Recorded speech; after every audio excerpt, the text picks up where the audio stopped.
a low wage. Let me get this last caller before I got to go to break and get to the happy happies. Hello, caller.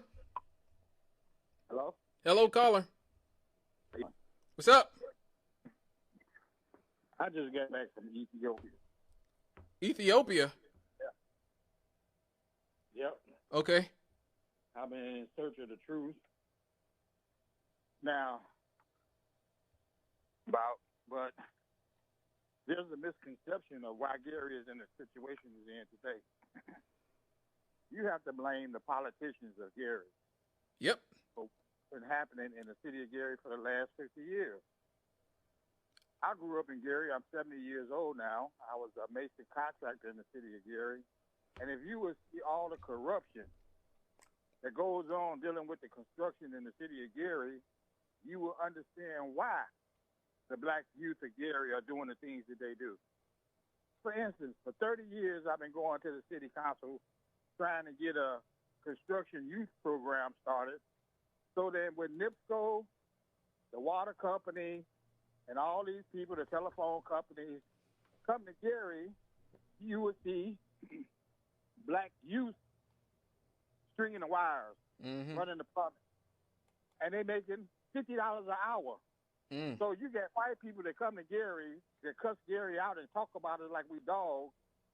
But everybody come here to service Gary. Yep.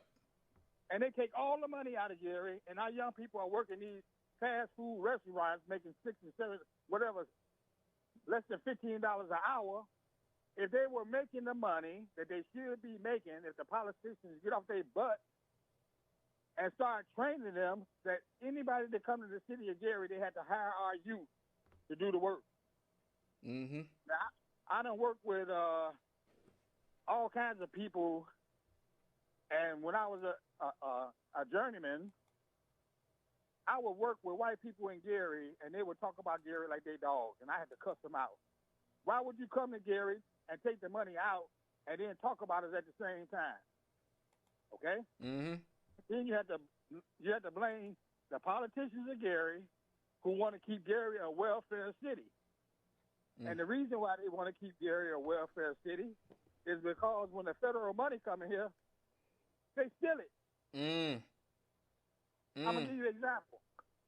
When Scott King did the baseball stadium, I was working on putting bids in to do it. I got in contact with the same baseball stadium down in Joliet, Indiana. If you ever go down there, you see the same baseball stadium. I went down there and talked to the project manager. He informed me that to build that baseball stadium down there, it only cost $16 million. You know how much the one in Gary cost? How much? $56 million. What? Oh, my God. The exact stadium. And I'm going to tell you why.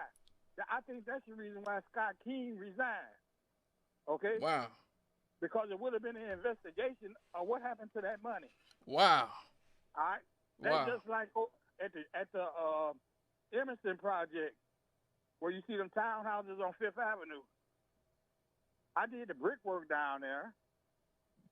But look how many people went to jail from just that project. Yeah. So every project that be done in Gary, your politicians in Gary find a way to steal the money, okay? Yeah. And how they steal the money is they overcharge Gary for everything they put in Gary. For instance, I did the project over there for $200,000 and some thousand. You know what the next bid was? What?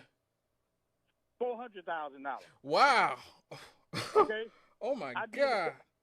On 9th and Madison Street, where the new city barn is, Superior wanted to charge Gary $200,000 and some thousand to do the brickwork. You know how much I did it for? How much? $80,000. Oh.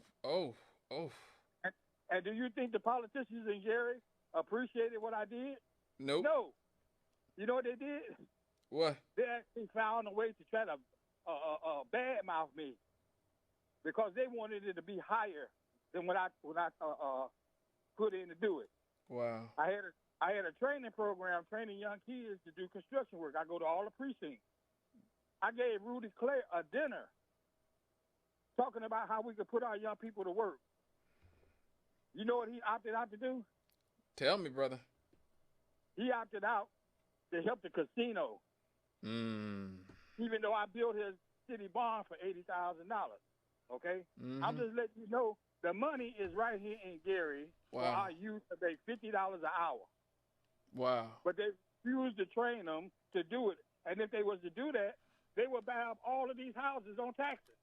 Wow.